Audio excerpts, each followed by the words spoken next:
Greg Riley, who's the Deputy Director for Midlands, for CQC in Midlands Network, and also we're joined by the second part of the presentation today, which will be Emily Meldrum from East Midlands Radiology, who'll be talking about the iRefer system and also what's on the horizon, really. So we're going to go into two parts today, if that's okay, Emily, and thank you, Greg.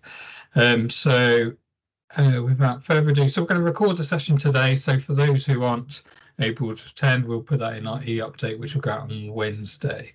So without further ado, I will introduce Greg for part one, and then I'll come to you, Emily, if that's okay, for part two in about 10:15. Thank you very much. Over to you, Greg. Thanks very much, and good afternoon, everybody.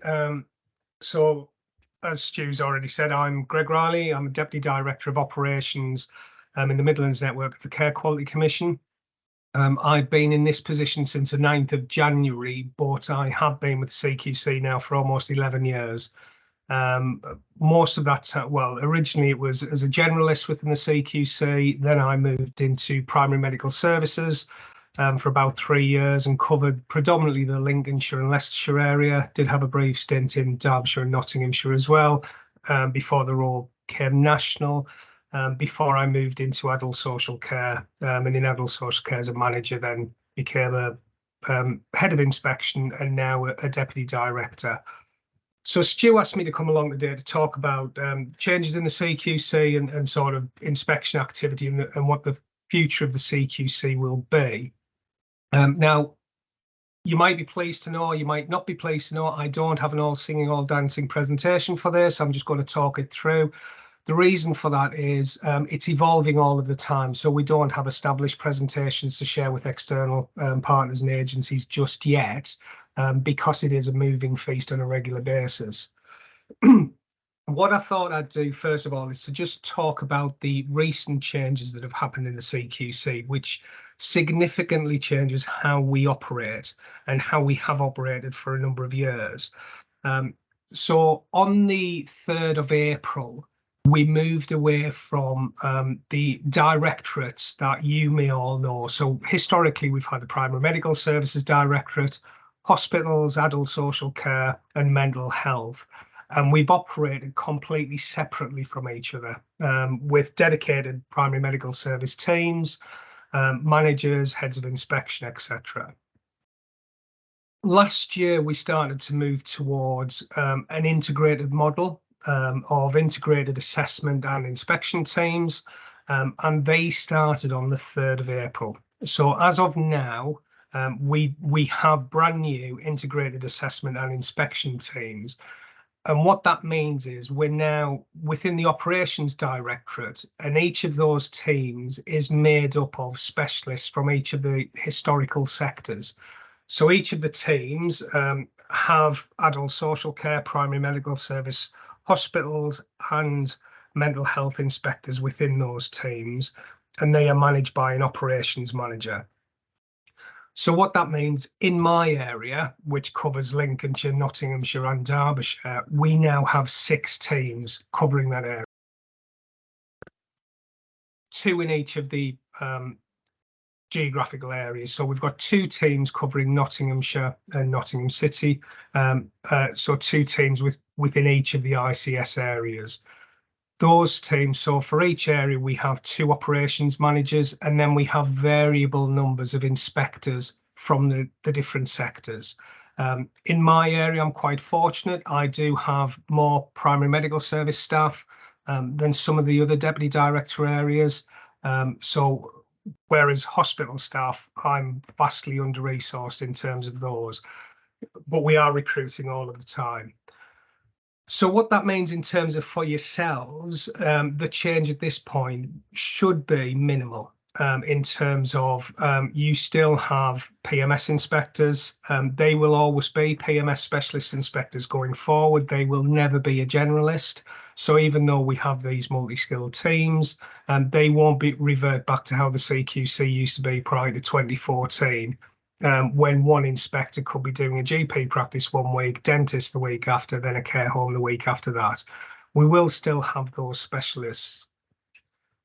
So they're now established, and between now and the next part of our transition programme within the CQC, which at the minute is looking likely to be October, those inspectors will continue to use the existing methodology that is in place, or has been in place within PMS for a little while now.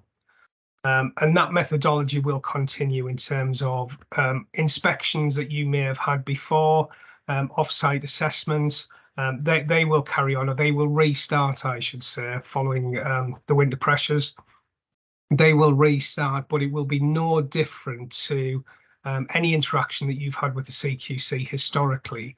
The significant changes to the methodology will not come until later this year. So, as I've just mentioned there, in terms of primary medical services, inspection activity has been pretty limited, not just within the area, but nationally as well, following the winter pressures and a request to reduce on-site inspection activity. That is now starting to lift. So you will start to see more interaction and more involvement from the CQC in inspections and on-site activity as well. There are certain priorities that will be in place going forward in terms of how we assess inspection activity and which providers and GP practices we may inspect. And they are linked into 4 distinct areas. So the first area that we've got is inherent risk. So inherent risk, what that means is that any practice that is already in special measures, any practice that is either rated inadequate overall or rated inadequate in one key question, and that's with or without any enforcement or requirement notices. Enforcement follow-ups, so if there's any warning notices or notice of proposal that are in place, they will fall under inherent risk. And also services rated other than inadequate with requirement notices or requires improvement overall with no breach. So that they're the first part of the priorities for the CQC. The second strand is new and emerging risk across the NHS and independent health. But that will be based on an internal management review meeting to decide and determine the scheduling priority. So a new and emerging risk, for example, will come through. It will then be identified by the inspector. Working with their ops manager, they will decide how quickly we would need to respond and how quickly an inspection activity would need to be carried out. The third strand is identified by the DMA team. So the DMA team is a direct monitoring activity team. People on the call may have had interaction with those. It's an off-site assessment that's carried out through Teams, speaking with staff, submission of sort of policies, processes, SOPs, etc., so they can be reviewed. And then the DMA team inspector makes a determination on risk as to whether or not an inspection needs to take place, or if it appears that everything is okay. If an inspection is identified by the DMA team as a priority, then it will be escalated to the local inspectors and the local ops manager to factor that into the schedule going forward. And then the final point is newly registered services within 12 months of registration, or online services within 3 months, where there is potential inherent risk as well. So they're the 4 current priorities for primary medical services and inspection activity from the CQC's point of view from now for Q1. So from now until the end of June. When we get into sort of the end of May, beginning of June time, the Q2 priorities will be discussed and determined then. And these are not local priorities, these are the national priorities that are set in collaboration with our Regulatory Leadership Directorate. So we do have that, but as I said, it's getting back towards business as usual, as you will have seen before. The bigger changes that will impact not just on primary medical services, but nationally will come later in the year. And as I mentioned earlier, we are looking at around about October is the time when the CQC will adopt its new regulatory platform. So that's the new IT system that the CQC will use, and it will start to use the single assessment framework. And the single assessment framework has been publicised for quite some time now. On the CQC's website, you can read some quite detailed documents of what that entails. And on some of the YouTube channels, it also talks through what an end-to-end process might look like as part of the single assessment framework. But in essence, what the single assessment framework is, it's one of the biggest criticisms of the CQC, and I appreciate there are many, but in terms of the speed in which we can turn around when practices or other providers improve, but it takes a long time for the CQC to come back and almost ratify that improvement and then get that improvement back into the public domain to show an inadequate or requires improvement rating is now good or better. So part of the new single assessment framework, the ratings and the overall rating of a provider is going to be much more fluid. And when I say fluid, ratings can change without CQC staff crossing the threshold, because there will be a constant interaction, constant request. Well, when I say constant, not every day, but there will be a repeated interaction, repeated requests from information from GP practices that will assess what is going on. It will take information from partner agencies. It will take information from patients and staff, and all of that will go through the single assessment framework, and it will be slotted into each of the evidence categories and scored. And that score, based on information that's received from yourselves or from others, can increase and improve a rating. Equally, it can also decrease a rating as well. There will still be on-site activity going forward as well, but because the on-site activity as we currently work, that is what causes the delays. These future on-site activity will be much more focused onto specific areas of either concern or improvement, so that can be quickly rectified and reflected in the online publication in relation to scores and ratings as well. Part of the other aspect of the scoring, which if anybody has looked at the material available on the CQC's website, it is really good, is that when I talk about scoring, because in addition to ratings, there will also be a score linked into that rating. And the reason for that is a lot of providers have commented, and a lot of GP practices have commented historically, that there is a huge difference between the top end of good and the bottom end of good. So almost outstanding or almost requires improvement. And equally, for requires improvement services, it's almost inadequate or almost good. So part of the new evidence scoring has linked score points. So what you could actually see, if a location is repeatedly good, you can still track the improvements or if it deteriorates in terms of the overall score that is given. Those scores are directly linked to ratings as well. So you can also say if something is scoring, and I don't have the exact scores in front of me, but say 49 requires improvement and 50 is good. So anybody looking at that can see that this location is actually only 1 point away from good. But that, as I say, can be quickly rectified as well based on that information that's being shared on a regular basis to the CQC. So the idea of that is it's much more fluid, it's much more interactive, and it reflects the time rather than basing it on something that could be months or if not years earlier, a rating of a GP practice. We could in fact change things within a few weeks or a month on a regular basis. And what it will mean though as well is that over a 12-month period, you could theoretically have a practice crossing all 4 of the different ratings. So it could start the year as inadequate, then progress to requires improvement, then to good, and then ultimately to outstanding. But equally, it can go up and down as well at any point. So that, as I say, it's coming in October. It is fully linked to our regulatory platform because it is a very much computerized system, but it does have manual and human oversight and involvement as well. So if anything looks completely untoward, it can be overridden by an individual if it's completely inappropriate.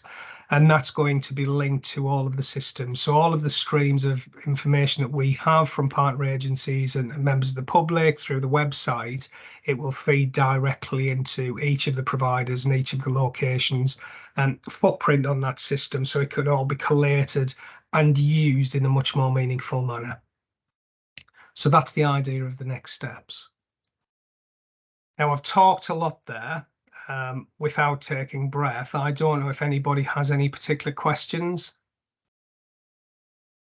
Great, thank you, Craig. I've got one, and I always do. I don't know why. So we've seen recently in the media about regulatory bodies inspecting areas such as schools and obviously CQC.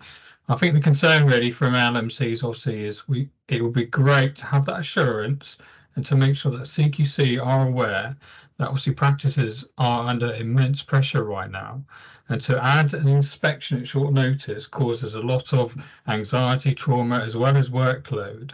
So how do practices get that assurance really from the CQC as the executive body that these things are considered before we inspect? We consider the impact of workload, the areas of where that practice will be currently based and things like this. So there's ongoing dialogue between sort of regulatory leadership. So Sean O'Kelly, who is the chief inspector now, I don't know how widely this has been shared for primary and secondary healthcare. Yeah. I can't remember his new title, but he covers both hospitals and GP practices. So there's regular liaison with himself and the Royal College of GPs, BMA, etc., to discuss our intentions and taking on board all of the feedback at a national level.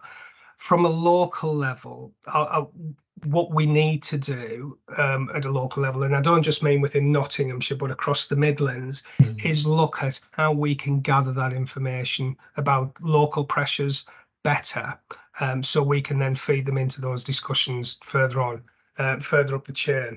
And the reason I say that is the priorities that are set. So the priorities I listed before, that's been so. What happens now is that the regulatory leadership directorate, they propose what they want in terms of their priorities for each of the particular sectors, and that's following discussions with actual trade bodies, relevant payroll partners, and then those priorities are proposed to us in operations. Then the senior leadership team in operations look at them and go back and say what is realistically possible. So if we get 20 priorities, that's not possible because that will mean we'll virtually inspect every single practice or provider.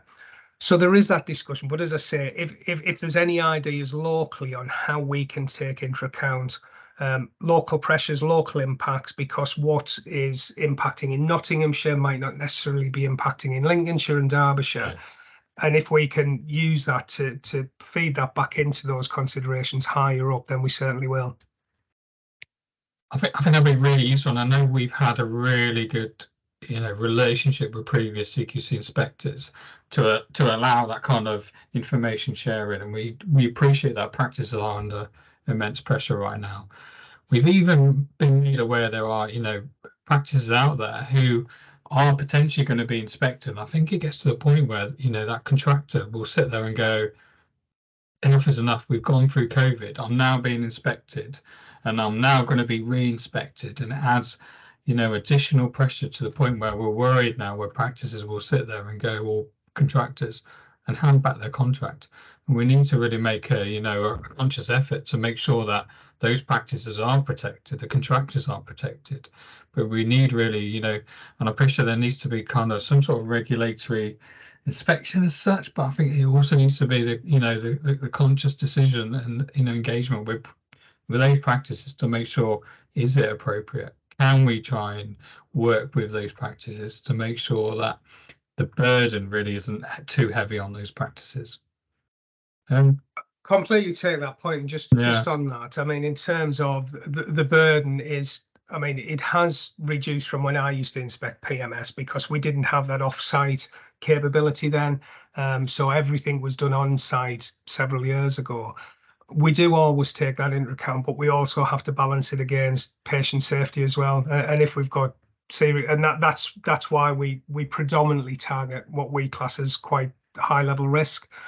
So serious concerns of risk.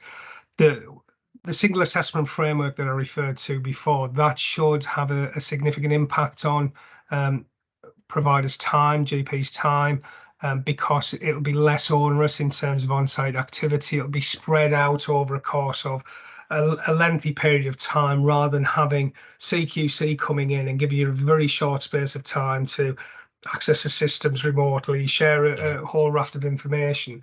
That can take place over a 12-month period that makes it much more manageable and less onerous for providers. Okay, cool, thank you. Dr. Abbott, you got your hand up? Would you like to come in and ask a question? Yes, thank you. I might have missed this at the beginning, because sorry, I was a little bit late coming in, but you're saying that the score of a practice will be can be changing over a year. What's the process for letting the practice know that their score is changing? I'm just a bit worried that practices with poor scores on a website might be targeted by journalists, and it might be that the journalists would know before the practice that there's been some change in their CQC rating. And I just wondered whether the process might be that the practice was contacted first and told about it, and if there was any kind of questions about why that score was as it was, that was dealt with the practice before it was then published on the website. And I just wondered what the process was. What are the practices going to be told first, or are they going to know about it when a journalist rings up and says you haven't seen the CQC website yet, but it says that you've dropped from outstanding to needs improvement?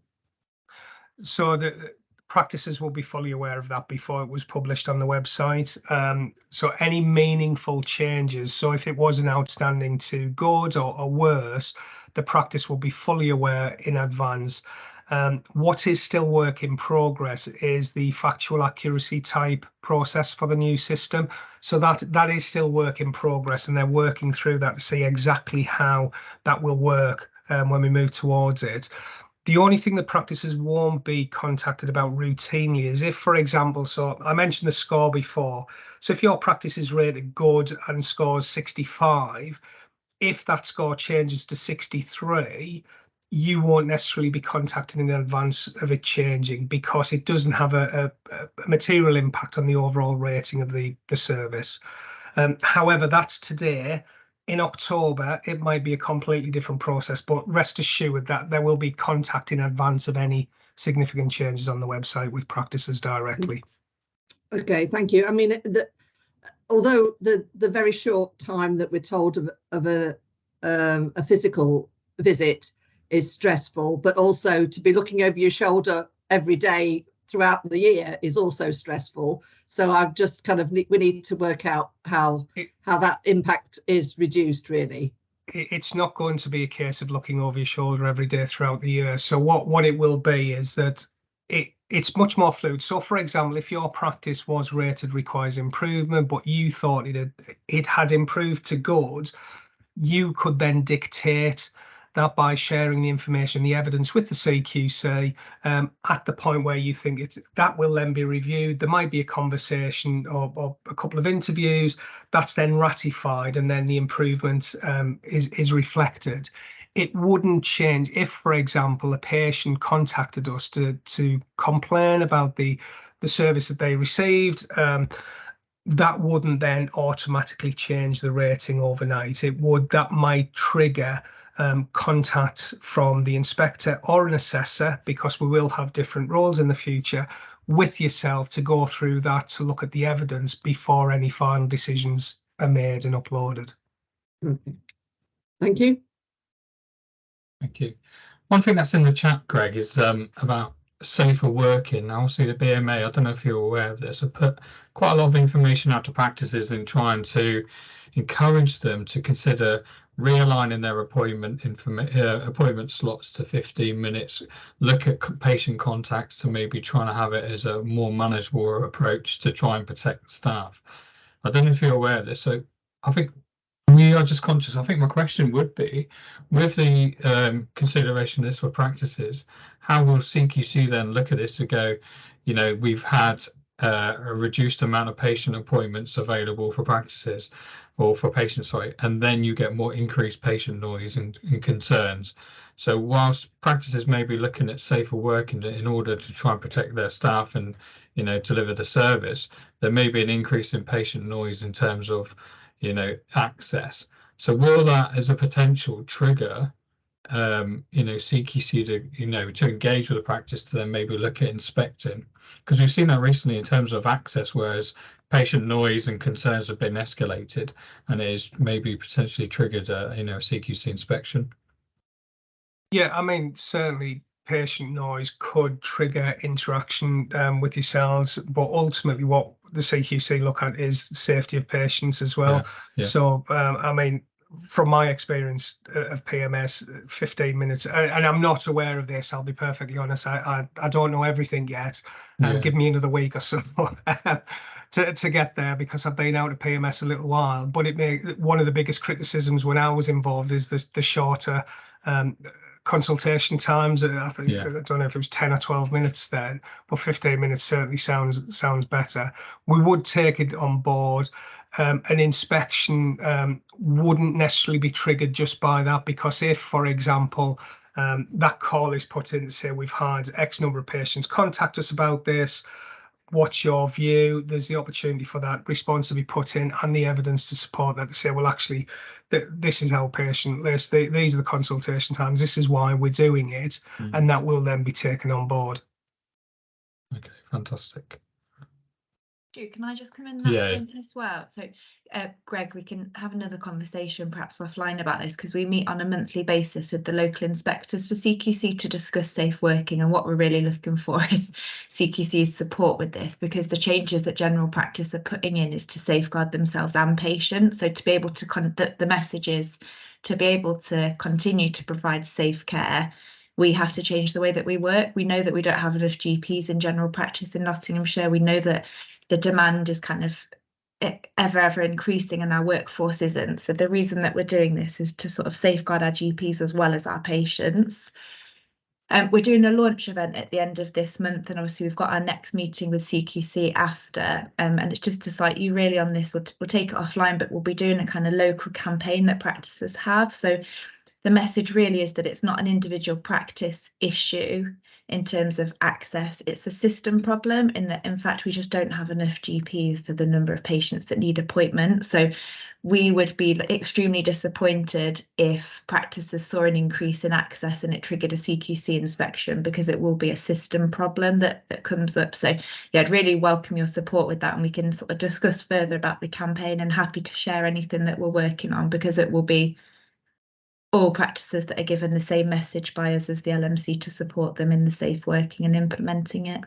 But it will be positive, so it'll be 15-minute appointments, GPs being able to take lunch breaks, finish on time, not have to work till 10 o'clock, 11 o'clock in the evening. So we're hoping that the changes that the practice implement will be positive from a wellbeing, because we also recognise that GP practices are employers and also have a legal duty under health and safety to keep themselves and their teams safe, so keep patients safe but also themselves. So I'll stop now, because I'll rant for ages about this. But that's the campaign in a nutshell, and very happy to talk further offline about it. More than happy to speak offline about that, and I can see a comment in the chat about would the CQC advocate 15-minute appointments. I can't. I'd have to go back on that. I would, but whether the CQC as a whole would is another matter. Yeah, thank you. Look, you. In terms of, and this isn't just primary medical services, this is all of the sectors. We are fully aware of the impact on all of the sectors that the COVID has caused, the impact of staffing, or the inability to recruit staff into all of the different grades. things I've been involved in, it is genuinely considered in terms of how we'll respond to things, and that's either pre-inspection or post-inspection, because we can't penalise somebody when something is completely out of their control. So to say to someone, you haven't got enough staff to ensure X, Y, and Z can be carried out, but if you can't recruit staff in the first place and you can show evidence that you have tried to recruit the staff, then what more can be done? Because we are completely aware it's a national issue. And I mean, things like staffing, as an example, is mentioned in the CQC State of Care report last year, more so for adult social care, I will say, but we have to be pragmatic about this as well. Excellent, thank you, Greg. So Michael's just put in the chat as well, safe working is within the contract if handled correctly with patient safety at the forefront. Many practices do offer 15-minute appointments and there's no need for permission from the CQC or anyone else. Quality of care is not the same as quantity of care. So yeah, that's our message really to practices, and to look at the guidance that we published. Sorry for this, Carol, but I know you've got your hand up. Would you like to ask Greg a question? It's all right. It's sorry, it was just sort of following on from Margaret's question really, and your response, because I've got a sort of similar fear in that because when they introduced that sort of weekly email that tells you you're sort of not being inspected or whatever, it's just given that extra constant of a sort of stressed feeling, which to me seems sort of not necessary. Whereas that sort of, yes, we might have a visit at some point, but we can forget about it and carry on with the day job for a while. So it's just making sure that this sort of, it sounds like a real positive, and certainly think for, for practices that have improved and want their rating changing, you think absolutely that's really good. But the manner in which it's done is going to be crucial, I think, in moving forward. And I also just wanted to understand a little bit about, because you did say if you went from 53 to 52 or something like that, the practice wouldn't necessarily know if you're not changing, like from good to needs improvement. But then you also said if a patient rings and gives a complaint, you would discuss with the practice first. So I'm sort of thinking, well, what sort of things might happen to reduce our rating that you wouldn't tell us about then? So when I said we wouldn't tell you, it was more every time that there was an individual change, we wouldn't be in contact.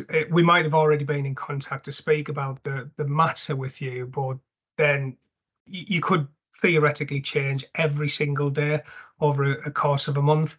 You could go from 53 to 55 back to 53, and it could be little things based on evidence that's come through from yourselves, information on partner agencies. But if it's not, and when I say significant, when I mean it doesn't have an impact on the overall ratings, at the CQC, I don't have sufficient resources to be able to keep up that level of interaction with practices on almost a day-by-day basis.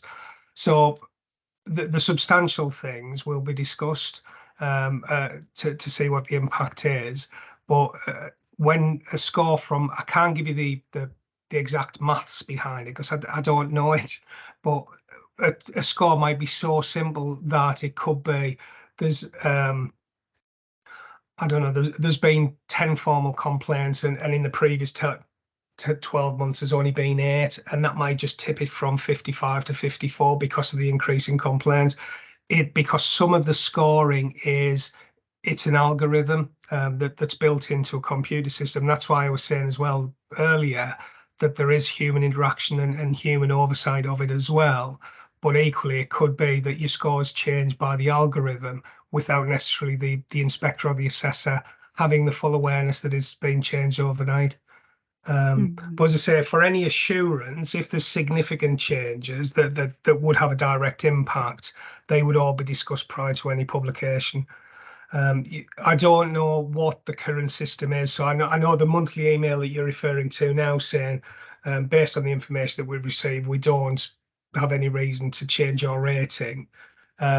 There will probably be something similar to that in the future as well, but that's work in progress, so I can't tell you exactly what that will look like.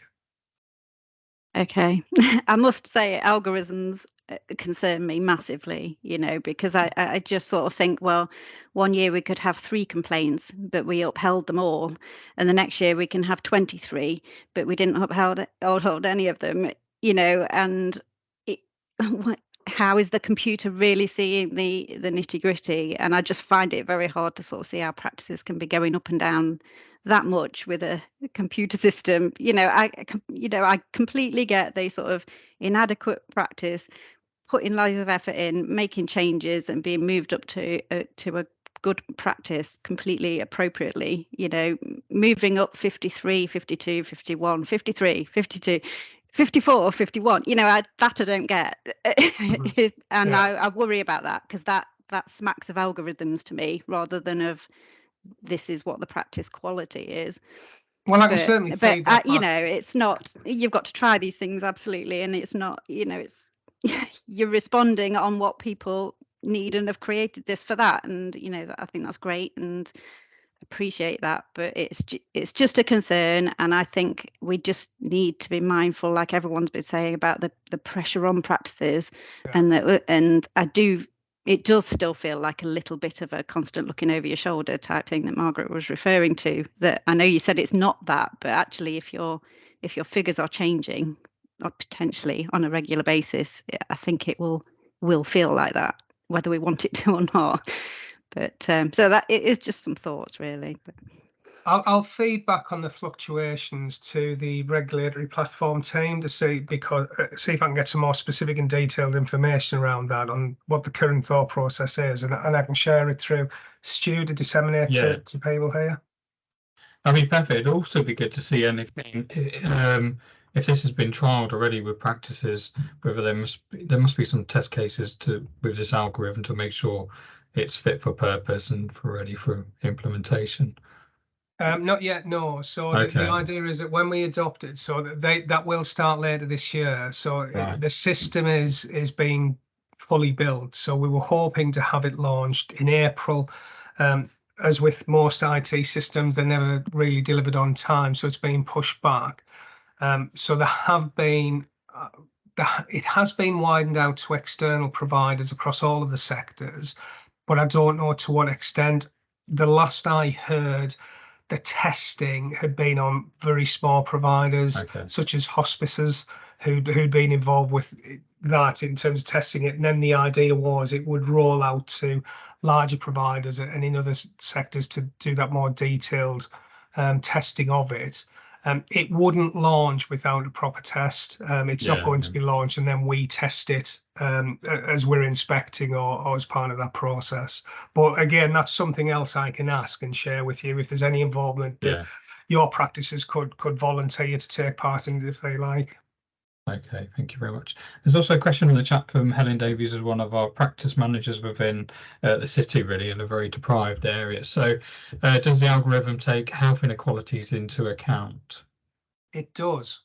Okay. So the algorithm was originally tested in our risk profile. So in terms of the internal, the part of the CQC in our internal systems that the public wouldn't see or don't impact on the reporting, and the algorithms have been tested now for about 2.5 years, and health inequalities are in there. There's around about, I think there's about 300 different metrics that are taken into account as part of the.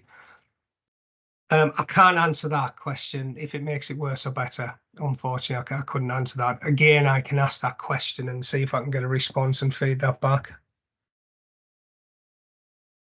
Thank you. So what would your advice be to practices right now who may be sitting there thinking, I've not been inspected for a while. We've been doing, you know, the ESF as we've gone through COVID. We've obviously got the DMA approach in the background. And what would be your advice to those practices now? Because obviously we've gone through winter pressures. We're now heading towards summer. We will then head into the next phase. So we still got COVID program in the background. So what would be your advice to practices to start considering in terms of CQC? Well, the first thing is, engagement from our side. So Yeah. because we've just changed the teams, need to re-establish that engagement with the practices again, to get that contact with the inspectors in each of the areas, but particularly in Nottinghamshire in this case, and to engage. So if practices requires improvement or inadequate, to start that dialogue now to say that we've improved, because although it's not on the priorities at the minute, one of the areas that we always consider is actually, is this unfair? Is it an unfair rating? Have significant improvements been made? In terms of other, in all likelihood, because the number of GP practices that we've got across just my area and the Midlands, there's nothing else that I can add now in terms of the interim period between now and the transition to the single assessment framework that's different to any of your planning or interactions before. Just do the same as what you've done in terms of that, and don't change anything else that you've been doing. What will happen when we move to the single assessment framework, that's when I think there will be changes for yourself, and hopefully it will be, as I say, for the better, and it will be able to be integrated and streamlined into your normal processes in terms of that information sharing, not just with the CQC but partner agencies and feeding in. So that's where a bit more of a change will come later in the year, but at the minute I wouldn't advise any significant changes at all, other than I will ensure that the staff from my side re-establish that engagement going forward as well. Great stuff, fantastic. Okay, just conscious of time, is there any last call for questions for Greg at all?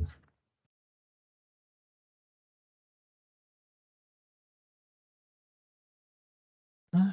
Excellent. Well, Greg, thank you very much for coming in today. I really do appreciate it, and I think everybody else within this forum also appreciates the update as well, and to see where CQC are going. And I think it's all about engagement, it's all about communication, and once we establish that relationship with the new inspectors, I think we can, be good to continue working together really to support practices.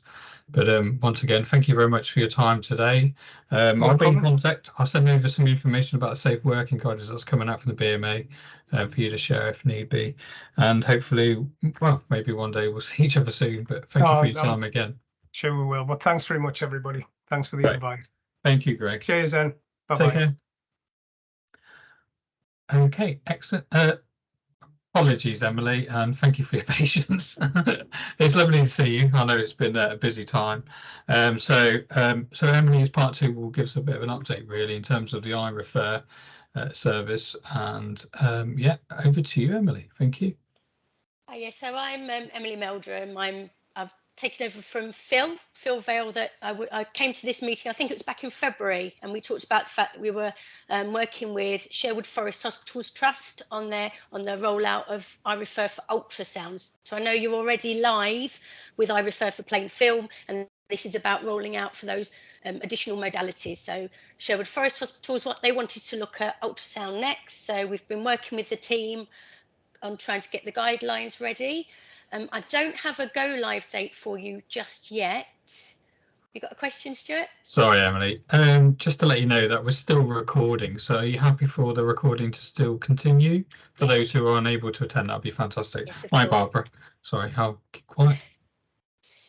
Yes, so I don't have a go live date for you as such, but we're getting to the point where for that first draft of the product, the clinical team feel quite happy with it from their point of view. They haven't changed an awful lot from the actual iRefer guidelines as they come from RCR and BMUS.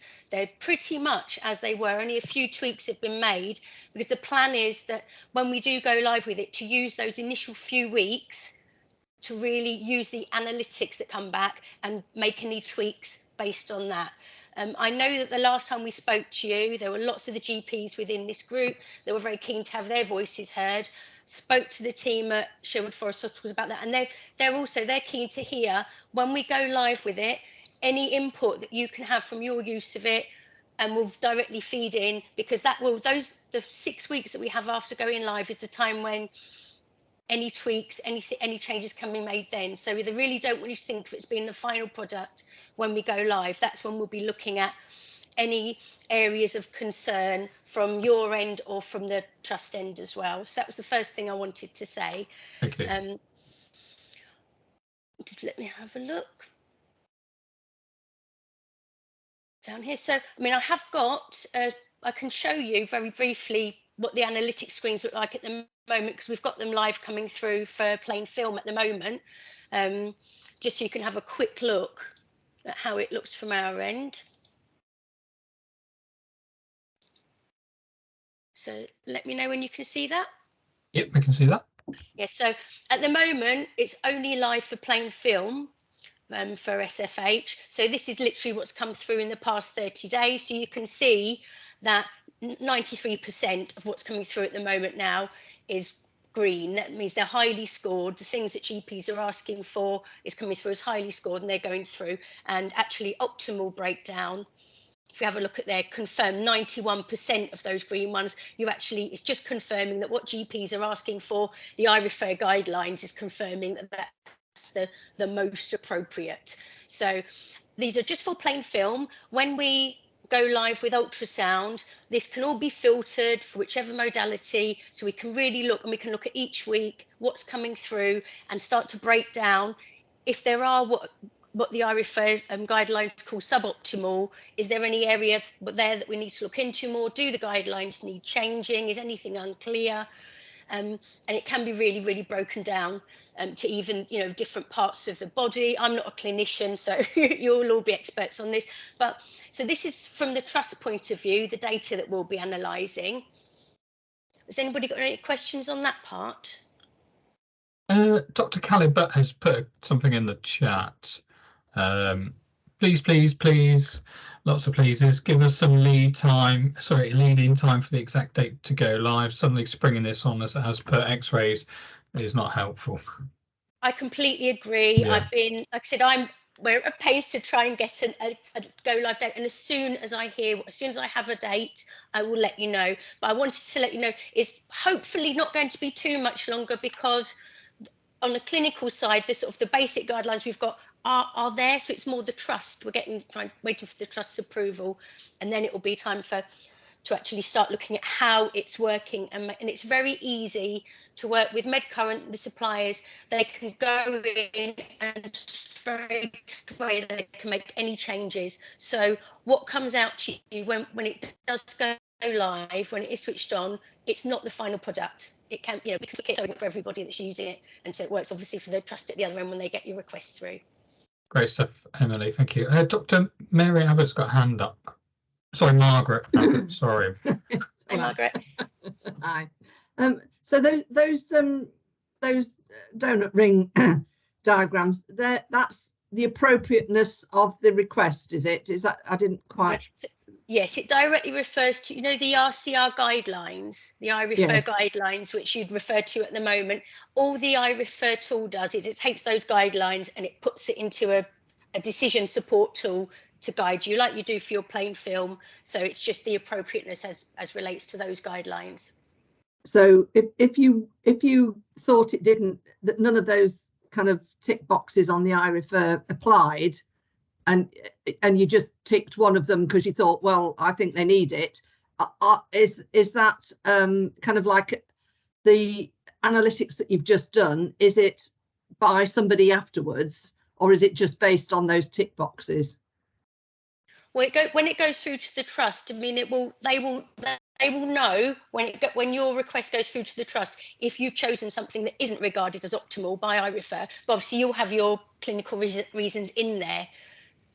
All right, so it's an once they've looked at what you've actually written in free text, they'll then decide, oh, it actually isn't appropriate. Well, yeah, like I said, okay. It's not an individual that decides that. At this point, it's the iRefer guidelines. So this is they're the analytics that come out of the tool. So if you ticked a box that said I want this because of osteoarthritis, but actually then you write in the free text, I can't find a box that it fits. Actually, I want this for some other reason. Is that when somebody would look at it and make it? Yes, that's when it would be vetted and justified, as it is at the moment when you send a. Okay, thank you.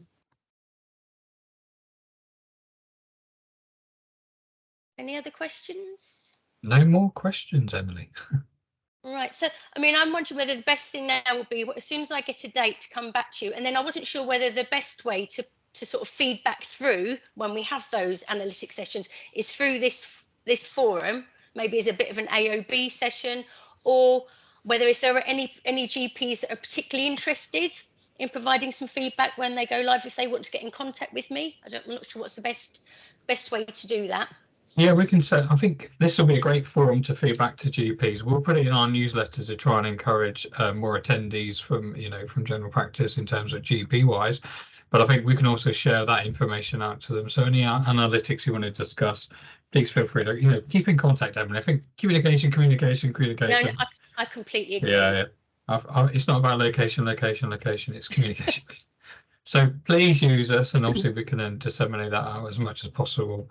Dr. Abbott, you got your hand up again. Yeah, just there is a thing in the chat there. Can you clarify this is just for SFH and not NUH? NUH. Oh, sorry. Carry on. I should say NUH. We're working with NUH at the moment as well. So I don't imagine it'll be too dissimilar, the timings for going live. So we're working with both of them at the same time, and they are at very similar places. And actually, their pathways are very, very similar as well. I think, yeah, Barbara's nodding. She's my clinical expert that works with me. So. Excellent. Dr. Calibrate, you got your hand up. Yeah, just following on from Margaret's questions, why can't we have a box there that says other? Because I hate sort of writing down fibs, ticking an inappropriate box, but then I put in a writing saying, well, actually, it wasn't that. The only reason I ticked that box was to get it through the initial screening program, and this is a real reason for it. Why can't we have a just box in other, and then we can, free text the reason why we want it, and then I'm happy for somebody to then vet it. Yeah, I think there is the facility for you to just type in the request that you want. On X-rays, it goes round in circles unless you type in one of the preordained boxes. Right. Okay. Well, I shall follow that up. If you want to put your email in the chat, Dr. Kelly, Dr. Kelly, but I'll make sure I get back to you on that. Thanks. Great. Thank you, Emily.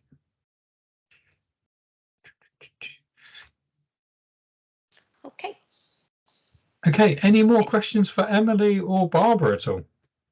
Sorry, Emily, is that the end? Yes. Like I'm just assuming. Yeah. Sorry, any more questions for Emily or Barbara at all? No, excellent. Well, thank you very much for your patience, and thank you very much for attending today. Lovely to see you both. Please keep in contact, and hopefully we'll see you very soon for a bit of an update, and hopefully share a bit of analytics and information, which will be really useful.